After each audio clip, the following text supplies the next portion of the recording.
spiritual food for thought.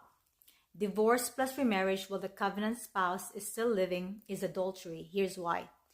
In Luke 16 verse 18 it says, "Whosoever puts away his wife and marries another commits adultery, and whoever marries her that is put away from her husband commits adultery."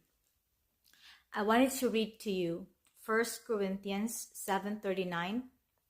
It reads, "A wife is bound as long as her husband lives, but if her husband is dead, she is free to be married to whom she wishes only in the Lord."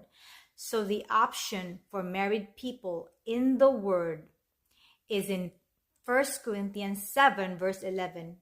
It says, "If she does leave, she must remain unmarried or else be reconciled to her husband, and that the husband should not divorce his wife." That's two options for married people, is to remain unmarried or to be reconciled back to your spouse. I wanted to read to you Colossians chapter 2 verse 8. It reads, "Beware lest any man spoil you through philosophy and vain deceit, after the tradition of men and after the rudiments of the world, and not after Christ."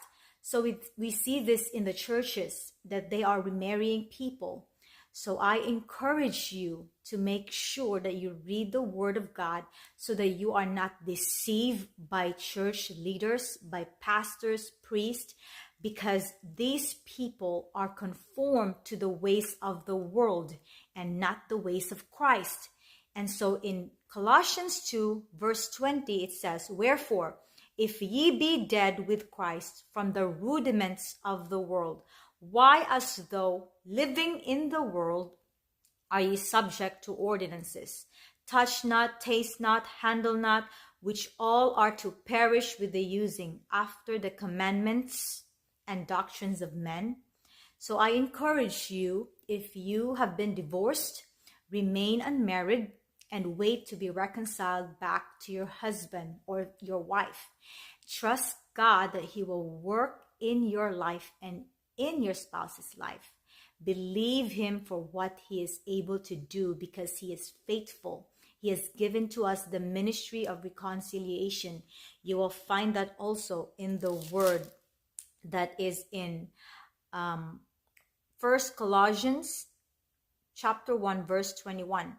"And you that were sometimes alienated and enemies in your mind by wicked works, yet now hath He reconciled." So wait for that reconciliation.